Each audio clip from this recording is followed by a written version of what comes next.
Ici, c'est un atelier appelé The Great Migration. The Great Migration. Between 1910 and 1970, 6 million African Americans left the South to start over the urban North and West. Many helped to escape Jim Crow law, lynching, and violence. They packed their family and possessions into cars, trains and buses, etc. Donc, comme la discrimination était plus donc, dans le sud de l'Amérique,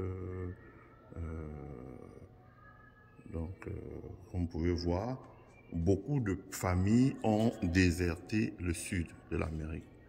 Donc, comme vous pouvez voir sur la photo là, beaucoup d'Amérique sont partis de familles sont parties du sud de l'Amérique avec leurs effets. Ils ont marché pour rejoindre le nord de l'Amérique. Donc, vous allez voir par exemple un État du sud comme le Texas où c'était très violent. Vous voyez aujourd'hui la conséquence de ça, c'est que le Texas accueille beaucoup de populations noires aujourd'hui et les relocalise et donne des avantages aux gens qui peuvent venir travailler. Donc, vous avez Great Migration Travel Route ici. Great Migration Travel Route. Great Migration Travel Route. Donc, voici les grandes migrations. Donc, parce que chez nous, les Camerounais, c'est des trous du cul.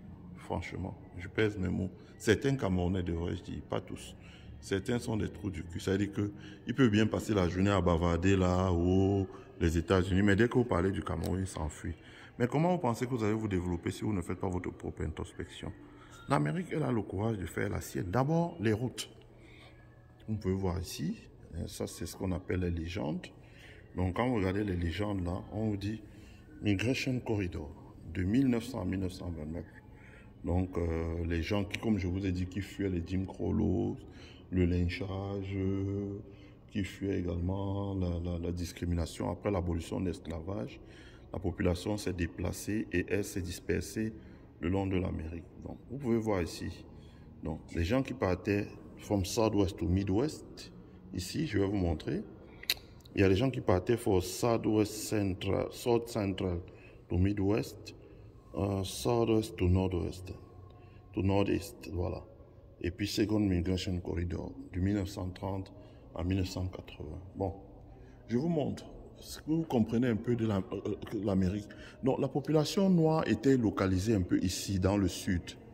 Donc c'est ça le sud là, c'était ça le sud. C'était ça, les grands États comme le Texas. J'espère qu'on me voit là, voilà, ok. Les grands États comme le Texas, etc., etc., etc. Là, etc. Donc, ils étaient localisés là.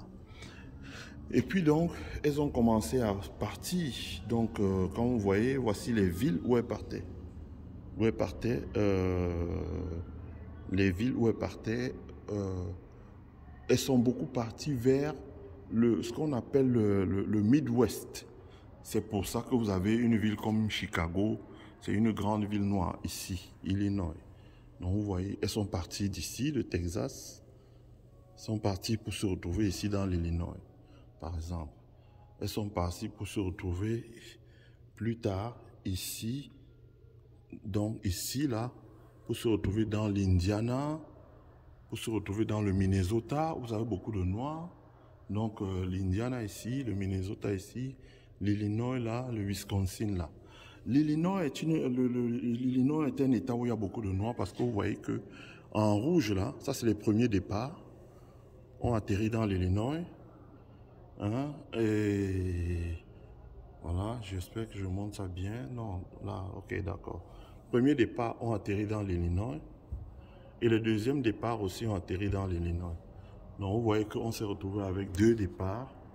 Les gens ont atterri beaucoup dans l'Illinois. La population, donc, comme vous pouvez voir, venant de là, l'Ohio, vous avez beaucoup de population dans l'Indiana, l'Ohio. Et puis, il y a eu le troisième départ. C'est important, c'est pour ça que vous le trouvez beaucoup. Donc, comme vous voyez, il y a trois légendes. Hein. Premier départ, c'est là. Premier départ, c'est là. Donc, le premier départ, là, les gens sont allés. Vous avez beaucoup de noirs en Californie, c'est pour ça. Premier départ, c'est le rouge qui est un peu plus foncé, là. Donc, ils sont partis pour rejoindre ces États-là. Donc, le deuxième départ, c'est ce qui est en orange, là, la deuxième vague. Et la troisième vague, c'est quand ils sont partis pour rejoindre la côte Est. Donc, ce n'est pas un hasard si vous avez beaucoup de Noirs à New York, vous avez beaucoup dans le Massachusetts, vous avez beaucoup, ouais, New York, c'est ici. New York, c'est là, là. Hein, vous en avez beaucoup dans North Carolina, ici, là, Charlotte, etc. Vous avez beaucoup de Noirs dans le New Jersey, là, hein, vous avez, etc., etc., etc. Dans le Massachusetts, voici le Massachusetts, là, Boston, donc, etc., etc. C'est pas un hasard. Donc, pourquoi je montre ça? Je montre ça parce que nous, au Cameroun, aujourd'hui, tant qu'on n'arrive pas à retracer les routes de l'immigration, je vous ai montré là-bas, les gens disent, oh, nous sommes les Sawa. Mais vous êtes arrivé au Cameroun en quelle année? Nous sommes les Pawin, les Ekans. Vous êtes arrivé au Cameroun en quelle année? Vous veniez d'où? Comment avez-vous cheminé?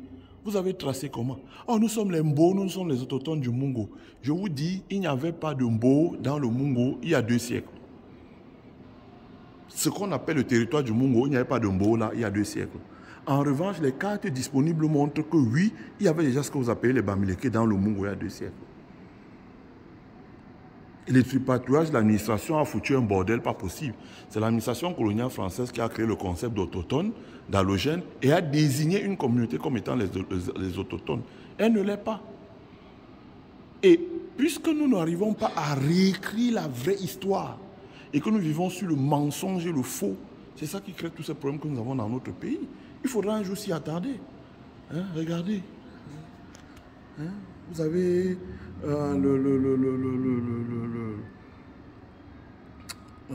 vous montre le Green Book. Hein, voilà l'histoire. Donc, vous aviez ça qui était déjà écrit à l'époque, hein, par des gens en 1992. En 1892, qui était déjà écrit, donc qui disait à peu près comment naviguer, c'est-à-dire que les Noirs qui émigraient pour partir après l'abolition de l'esclavage, pour se disperser dans l'Amérique en quittant le Sud, on leur disait déjà comment émigrer, comment traverser, comment partir et se disperser dans l'Amérique. Donc voilà ça, voilà la carte. Hein? Voilà State of Origin ici, City of Migration ici. State of Origin, City of Migration. Ça vous montre comment est-ce que les gens se sont dispersés dans l'Amérique. Comment Great Migration Travel Route. Ça vous montre comment les gens se sont dispersés dans l'Amérique. Comment est-ce qu'ils ont... Voilà. Ça vous permet de comprendre pourquoi il y a des Noirs à New York. Pourquoi il y a des Noirs, etc. Pourquoi il y a des Noirs beaucoup plus sur la côte Est. Parce qu'ils sont partis du Sud. La Géorgie, la South... Voici ça. La Géorgie ici. South Carolina. Donc la Floride. Et ils ont commencé à remonter, ici, il y avait les conflits avec les maîtres esclaves, ils ont commencé à remonter pour aller vers les États où il y avait plus de liberté. Donc les États avaient plus de liberté ici. Vous voyez là, ils se sont installés New York, Washington, New Jersey, etc., etc. Ils se sont installés là. Et c'est pour ça que vous voyez que c'est des villes où, quand vous allez, vous avez peut-être plus de chances ici aux États-Unis de réussir. Ça vous permet de comprendre le pays. La vague précédente, c'était celle-ci. C'était celle-là qui est partie, hein, qui a traversé le Tennessee, le Kentucky, s'est installée dans l'Indiana, s'est installée dans l'Ohio, s'est installée dans le Minnesota, s'est installée dans l'Illinois, le Wisconsin. Les premières vagues, c'est les vagues qui étaient déjà parties d'ici, hein, et qui se sont installées dans... voilà, se sont installées dans l'Arizona, non? C'est ça? Oui, dans la Californie, etc., etc., etc. Donc, vous avez la deuxième vague, c'est la dernière, c'est celle qui est partie de là pour s'installer maintenant dans les États comme l'État de Washington, l'Oregon, etc. Donc, vous avez une grosse présence noire maintenant en Californie, dans les États comme le Nevada, ici, qui est à côté de la Californie. Ça, c'est Utah, l'Arizona, ça, c'est le Nevada. Nevada ici, et vous avez l'Oregon et l'État de Washington. Donc, ça vous montre un peu comment les populations... Donc, ici, tout, c'est le royaume des data. On sait comment les gens se sont déplacés. Et ce travail dans notre pays, c'est un travail qui aurait dû être fait par l'Institut national de la statistique. Voilà, ça ne fonctionne pas. Et comme ça ne fonctionne pas, n'importe quel Tintin peut se lever un matin et dire que voilà, voilà, etc., etc., etc., etc. Voilà. Donc,